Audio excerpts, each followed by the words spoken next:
Hi everyone, it's Nicole and welcome back to my channel. Today I am bringing another layout in my paper or project tray series here on my YouTube channel. Today I am focusing on cut files. I am using this tape cut file. I will link it down below. I did grab it for free on a company's website, so I'll make sure that I link them up and share them down below in the description box. I am going through and documenting two photos today about my husband and I who recently attended. It was a mini concert. We went to a winery and saw Rob and Scott from the Clarks, and it was a phenomenal night, so I wanted to document some moments and memories about that. So when I was going through the items that I set aside for this tray, there wasn't, I only had to put in like 2 full 12 by 12 sheets of paper, and I didn't want to just limit myself to that, and I wanted to pull in some scraps that I had left over from previous projects already. So what I did was went through my extra tray, so to speak, and pulled in some of the scraps from previous projects, and I also grabbed this piece, which is a new 12 by 12 piece, because there was some squigglies on it, and there was some squigglies in the chipboard that I wanted to use, so I did that because I knew it would tie together.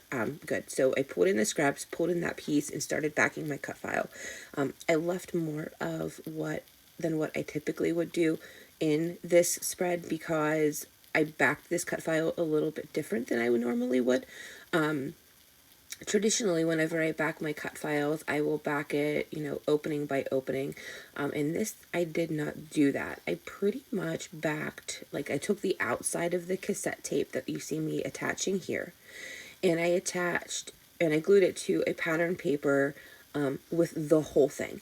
And then I took the middle section and I pulled it out and I attached that to a whole piece of paper, because what I'm going to do is I'm trying to give these cassette tapes a pop of dimension and lift from the page that you wouldn't normally get with a cut file. And in order to do that, I keep these pieces whole, so to speak, instead of doing it in the different layers, so that I can layer it and I can pop everything up on foam adhesive, and it gives more of dimension. And I promise once I start doing this, see how I laid that on top of there?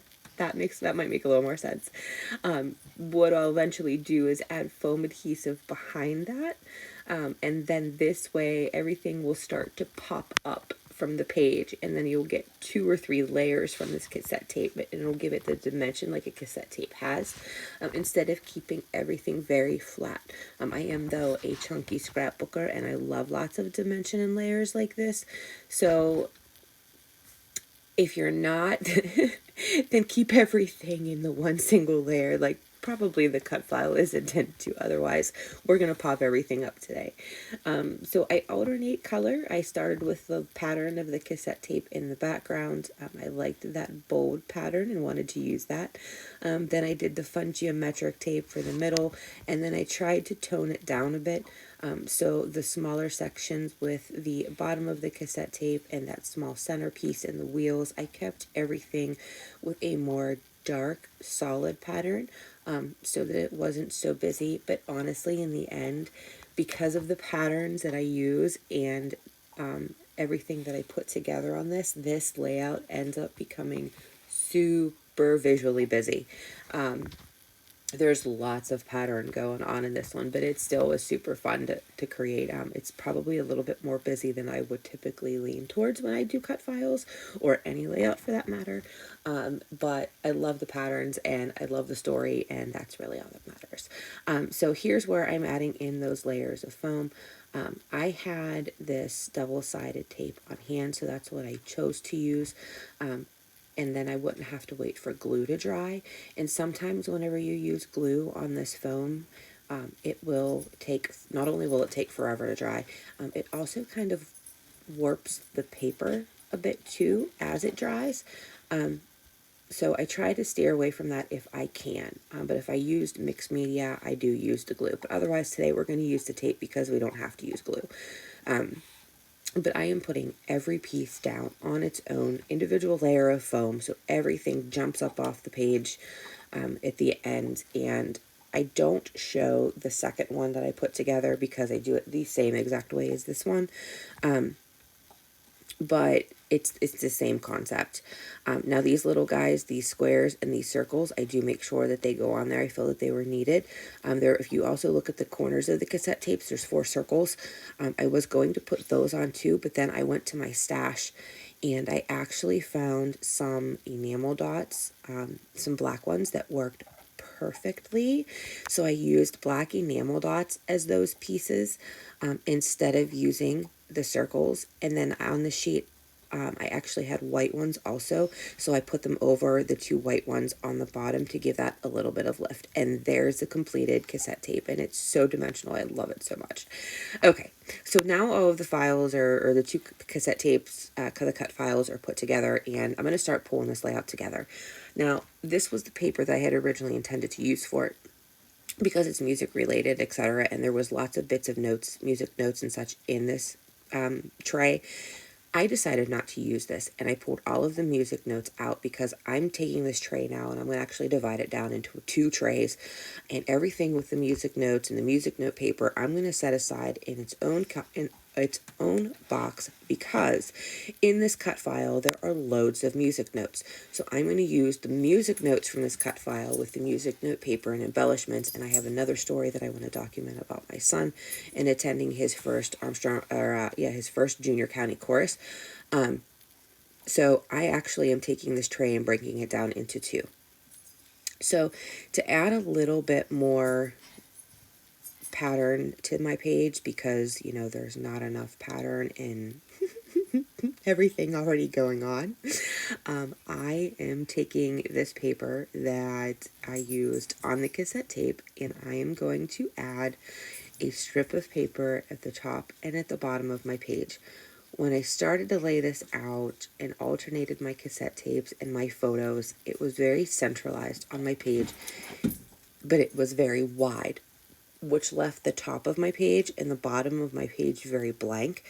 So I felt this was a way that I can kind of tie and bring everything back in, and take the focus back into the center of my page and not wonder what happened to the rest of my scrapbook page, because it was very empty and blank for me. So I am going to add this piece down at the bottom and another one at the top. As you can see, I just tore it.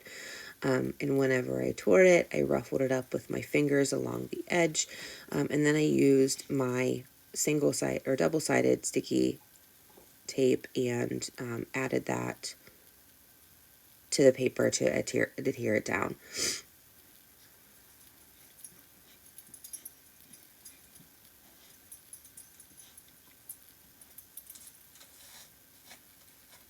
Once I get these 2 pieces on, I will actually ruffle it up again with my fingers. I do end up pulling a little bit more off. I wanted it to be there, but I didn't want loads of it there, so I do tear a little bit more off so that I can bring that back, because I'm actually going to pull in another color.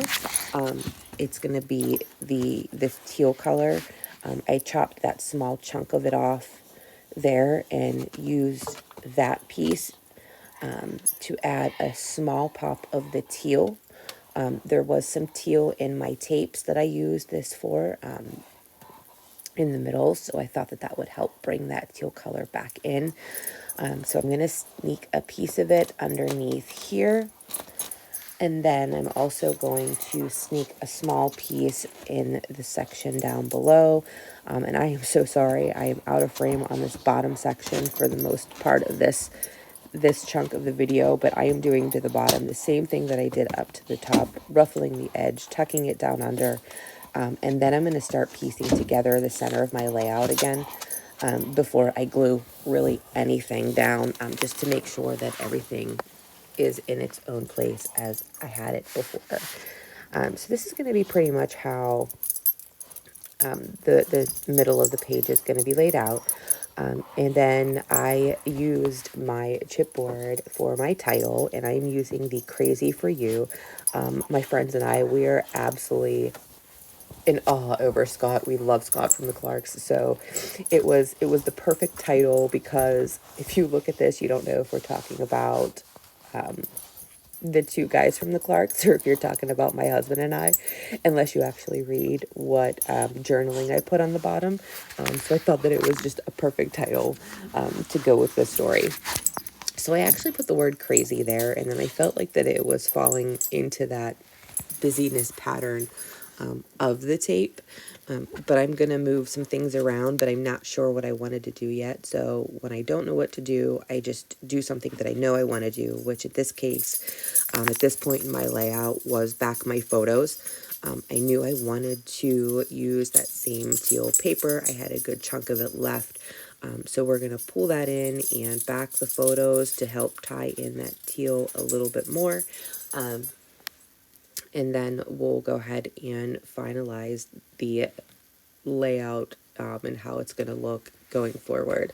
And then it's just going to be a matter of adding the title and doing some of the embellishing. So it comes together fairly quickly. It's just super busy, and it does take some time backing the mixtapes. So this is how it's going to finalize. I do put a white space gap in there, and I add the word crazy up there, and I thought that looked so much better. The word you is going to go right above the photo of my husband and I. The same thing with the arrow is going to go right above it. And this is where everything is going to start to land and where I'm going to start to glue everything down. I do take my time and add, adhesive underneath things, over things. I do tear off a little bit more of a chunk of this because I felt like that it was getting into the photo too close. And it was one of those things where I just wanted a small pop of color at the bottom. I didn't want it to be overpowering. So I did cut that back, and that gave me some more white space, which this layout desperately needed. All right, so we're going to start to glue everything down here. I start with the 4 larger pieces. Again, I am just using my tape runner, just adding everything down for these 4 pieces real quick. When I go back in, once the 4 larger photos are down, for the title for Crazy For You, I actually am going to go in and glue that down just because it already had glue on the back, and it is chipboard, so I felt with it being a little chunkier, it needed that little bit more stability that the glue provides that sometimes the tape runner does not. So I'm just peeling off the backing for that adhesive, gluing it down, and then I'm going to glue my layers down with the teal, and then that's the base of the layout, and now it's time to have some fun and do some embellishing. I am going to create 2 small clusters. One is going to be there by that guitar, and another one is going to be where that date night circle is. I do love this keyboard. I tried to fit it in as hard as I could, but in the end it did not make it. But however, the zigzags did. I thought that was going to be the pieces that I were going to have the most difficult time using in that 12 by 12 chipboard sheet, and however, it was probably one of the easiest. So those 2 small items I am going to leave there. That cassette tape is actually fussy cut from the pattern paper. It was a scrap that I had left over, and before I pitched the scrap, I saw that tape on the reverse side and thought, we're keeping this and we're going to use it. So the other zigzag right there, I actually cut that puppy in half. Half of it's going to go up at the top, and the other half, it went at the bottom, and then the red one went to the side of that cassette tape, and I love how it turned out. So the paper there that you see on the left with all of the music instruments, I grabbed a chunk of that. It was a scrap left over, and I am cutting out a record. I do 2 guitars, and that might be it, but it has loads of cute embellishments that you could easily fussy cut to make your own ephemera, just like I'm doing here with the 2 guitars, and use those to embellish your layouts if you're struggling to use papers like that. So don't be afraid. I do add some foam. I do glue some things down on this one. That is the chipboard one, but I love adhesive chipboard. However, I always feel like adhesive chipboard is going to fail me, so I always tend to glue my chipboard out. The circle here says date night, which is a perfect representation. That cassette tape is the layered, I'm not sure, doodle pops, I think they call them. and then I'm going to layer those 2 guitars around them. And then I'm adding in a strip up there that says date night. That was in the ephemera, and that is going to be about it, you guys. I do add the date down below on one of the white tickets, and then I do grab some of the music note stickers from the enamel pack and call the layout done. You can see my journaling I added there below the large tape, and that's it, you guys. Thanks so much for stopping by today, and I have another video coming up in the series later on this week. If you're new to my channel, I would love if you would hit that subscribe button, and if you are new or if you're returning, please give the video a thumbs up. It really helps my channel out a lot, and it is a great way to get my video to boost for everybody to see. Thanks so much for stopping by today. Until next time, have a good day. Bye.